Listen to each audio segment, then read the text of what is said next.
المكتب التعاوني للدعوة والإرشاد وتوعية الجاليات بمحافظة بدر।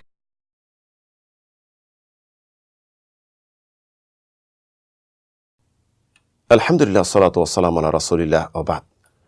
সুপ্রিয় বন্ধুগণ, আমরা যখন মসজিদে জামাতে আসি, নামাজ আদায় করতে আসি, অধিকাংশ ভাইকে দেখি যে আপনারা অসৌন্দর্য পোশাক, ময়লা আবর্জনা পোশাক, দুর্গন্ধযুক্ত পোশাক, কর্মের পোশাক পরে মসজিদে আসেন। অথচ দেখা যায় কোথায় যদি আপনি বেড়াইতে যান অথবা কোথায় মেহমান হয়ে যান, তখন তো আপনি সুন্দর পোশাক পরে আসেন। কেন? আল্লাহ রাব্বুল আলামিন তো হকদার বেশি মানুষ থেকে আপনার সৌন্দর্য দেখার, আপনার সৌন্দর্যের পোশাক পরিধান করে আল্লাহর মসজিদে আসেন। এটি তো আল্লাহ চান।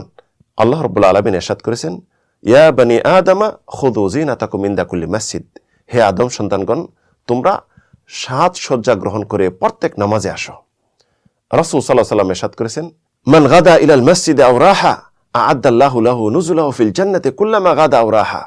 যদি কোনো ব্যক্তি সকাল সন্ধ্যায় তথা 5 ওয়াক্ত নামাজে মসজিদে আসে, আল্লাহ রাব্বুল আলামিন তার জন্য জান্নাতের মেহমানদারি প্রস্তুত রাখেন।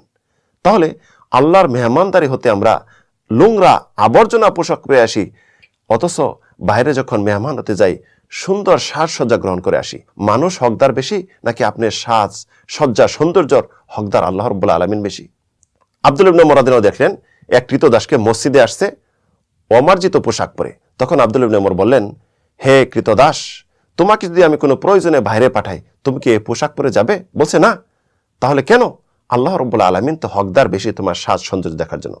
আমরা দেখি মসজিদে আসি, মুখের অনেকের দুর্গন্ধ, সিগারেট খেয়ে আমরা মুখ পরিষ্কার করি না, এবং আরও কি কি মুখে দিয়ে রাখি, তামাক জাতীয়, এই জাতীয় করে আমরা মসজিদে যখন চলে আসি, সূরা কেরাত যখন পড়ি, ফেরেশতারা বদদোয়া করতে থাকে, ফেরেশতারা কষ্ট পায়, এমনভাবে মুসলিম জাতীয় কষ্ট পায়। তো একজন মুসলিমের উচিত মসজিদে যখন আসবেন মার্জিত পোশাক পরে এবং মুখ পরিষ্কার করে সৌন্দর্যমণ্ডিত হয়ে, যদি আপনাদের কোনো ওজর থাকে ওজর ছাড়া, ওজর যদি থাকে শরীয়সম্মত, তাহলে আপনার পোশাক ছাড়াও নামাজ হবে।